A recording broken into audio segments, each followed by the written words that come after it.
akan sendirian nih. Aku bakal ditemenin sama Yasmin Aurelia dan juga Safa Aulia Rifana. Jadi hari ini kita bakal ngobrol santai dan informatif mengenai otot. Oke, jadi yang pertama-tama aku mau tanya dulu nih ke antara kalian berdua siapa aja yang mau ngejelasin dan juga ngasih tahu ke teman-teman semuanya pengertian otot sendiri itu apa?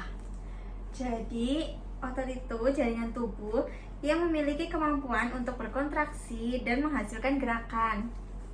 Nah, kalau misalnya otot kan juga banyak ya jenis-jenisnya. Ada otot polos nih, contoh dari jenis-jenis otot. Kalau misalnya otot polos itu dia tuh bekerja tanpa sadar. Dia tuh ada di dalam lambung, ada di dalam usus dan juga ada di dalam pembuluh darah. Terus yang kedua itu tuh ada otot jantung. Kalau misalnya otot jantung itu hanya ditemukan di jantung, dia bekerja secara otomatis dan juga tidak dapat dikendalikan secara sadar. Nah, yang terakhir itu ada otot rangka. Kalau otot rangka itu dia melekatnya pada tulang. Nah, dia tuh bekerja secara sadar dan memungkinkan kita tuh untuk bergerak. Jadi kalau misalnya kita bergerak itu yang bekerja itu ada otot rangka. Nah, kalau misalnya untuk mekanisme otot sendiri itu yang kalian tahu kayak gimana sih? Oke guys, jadi menjawab pertanyaan Kak Meilani tentang mekanisme otot. Mekanisme otot yang aku tahu itu mekanisme otot melibatkan proses kontraksi dan relaksasi yang memungkinkan gerakan. Mekanisme otot ini adalah mempunyai langkah-langkah dasar. Yang pertama ada stimulasi saraf ya Kak. Stimulasi saraf ini mengenai impuls dari sistem saraf yang menghantar sinyal ke otot melalui neuron. Nah, selanjutnya ada pelepasan kalsium. Saat sinyal tiba, kalsium dilepaskan dari retikulum sitoplasma ke dalam sel otot. Selanjutnya ada interaksi protein. Kalsium mengaktifkan protein tromponin dan trombomyosin, memungkinkan myosin atau serat tebal. Myosin itu serat tebal ya teman-teman, berkaitan dengan aktin atau serat tipis. Selanjutnya ada kontraksi. Myosin menarik aktin menyebabkan otot berkontraksi. Proses ini disebut siklus cross bridge. Nah, yang terakhir ada relaksasi. Setelah impuls berhenti, kalsium dipompa kembali dan otot relaksasi. Oh, jadi tuh mekanisme otot itu yang utama dan juga yang paling di highlight itu berarti ada 5 ya, ada 5 urutan ya, 5 langkah-langkah. Nah, kalau misalnya aku sendiri mau tahu lebih dalam nih tentang fungsi sistem otot itu ada apa aja? Kira-kira apa ya Kak?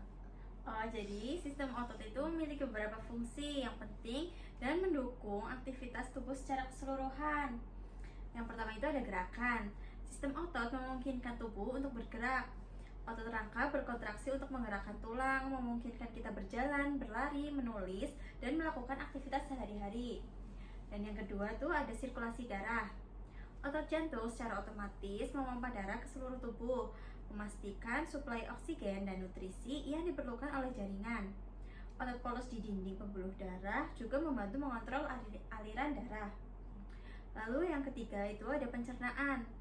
Otot polos pada saluran pencernaan membantu memindahkan makanan melalui sistem pencernaan dengan gerakan peristaltik. Yang keempat itu ada pernafasan.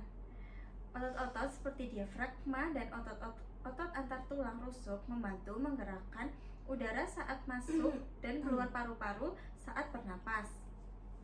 Lalu yang kelima ada pengendalian suhu tubuh. Kontraksi otot menghasilkan panas. Lalu yang kelima ada pengendalian suhu tubuh. Kontraksi otot menghasilkan panas. Ketika suhu tubuh turun, tubuh dapat menggigil, yaitu kontraksi otot kecil yang meningkatkan suhu tubuh.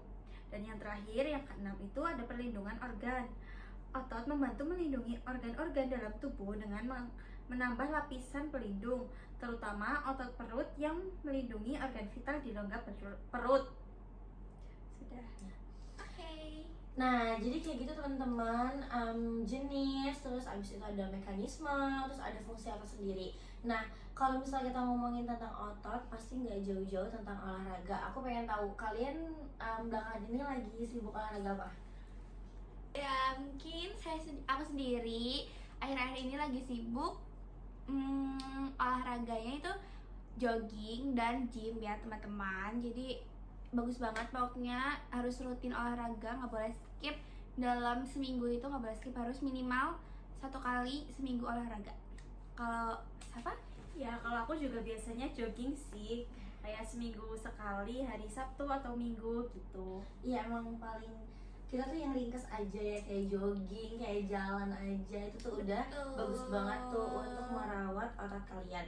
Nah jadi itu olahraga itu penting banget ya teman-teman semuanya untuk meningkatkan kesehatan otot kita. Dia juga bisa selain meningkatkan kesehatan otot, dia tuh pasti juga bisa banget untuk meningkatkan daya tubuh kita. Jadi kita tuh gak gampang lemes, kita tuh semangat terus habis itu kita juga bisa meningkatkan kesehatan jantung juga, terus bisa membantu menjaga jantung tetap sehat, sendi-sendinya tetap kuat, dan juga itu tuh bisa menjaga mood kita biar bagus terus. Jadi nggak ada tuh bad mood yang bisa merusak kegiatan kita sehari-hari. Nah kalau misalnya aku mau tanya ke Kak Yasmin dan juga Kak Safa, cara merawat otot versi kakak tuh kayak gimana sih? Oh iya, yang aku tahu ya, merawat otot tuh yang pastinya olahraga ya, yang sudah tadi Kamil jelasin. Kalau Kamil sendiri olahraganya biasanya tuh ngapain? Oh iya, kalau misalnya aku paling olahraga yang simpel aja, kayak jalan atau beberes kamar aja. Itu kan udah olahraga ya teman-teman semuanya ya. Itu aja sih kalau aku, paling naik turun tangga juga. Oh gitu ya Kamil.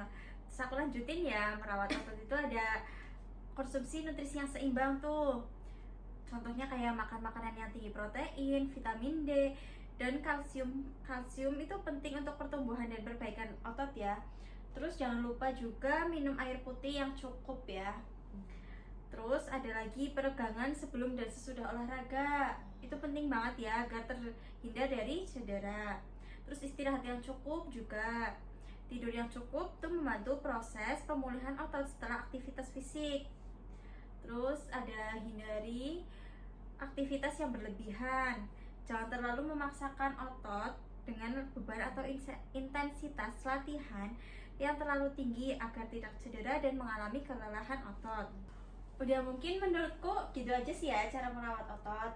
Nah itu dia cara merawat otot ala Kak Safa. Nah tadi Kak Safa tuh sempat bilang kalau misalnya cara merawat otot ala Kak Safa itu makan makanan yang bergizi, yang mengandung protein, mengandung karbohidrat dan juga serat. Nah ini kebetulan aku punya sedikit cemilan buat Kak Yasmin dan juga Kak Safa.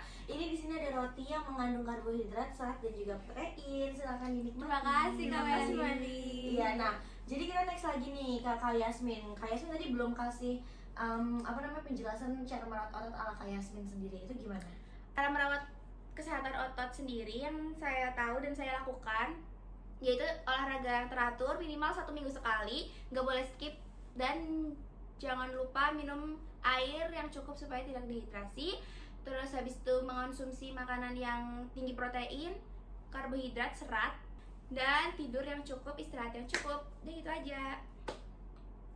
Oke teman-teman semuanya, jadi itu tuh informasi-informasi mengenai otot yang kita bertiga udah sampaikan, dari pengertian otot, ada jenis-jenisnya, ada fungsi sistemnya, ada cara kerjanya, terus ada juga cara merawat otot ala Kak Safa dan juga Kak Yasmin. Oh ya teman-teman semuanya, aku ingetin lagi buat teman-teman semuanya, jangan malas gerak. Pokoknya teman-teman harus menjaga kesehatan otot teman-teman semuanya dengan cara yang tadi udah Kak Yasmin dan juga Kak Safa kasih tahu ya teman-teman ya. Jangan lupa dijalanin di rumah teman-teman semuanya biar tetap sehat dan juga bugar Dan terhindar dari penyakit. Dan kita bisa menjalani hari-hari dengan mood yang baik. Yeay. Pokoknya buat teman-teman semuanya, stay healthy and be happy. Wassalamualaikum warahmatullahi wabarakatuh. Bye bye.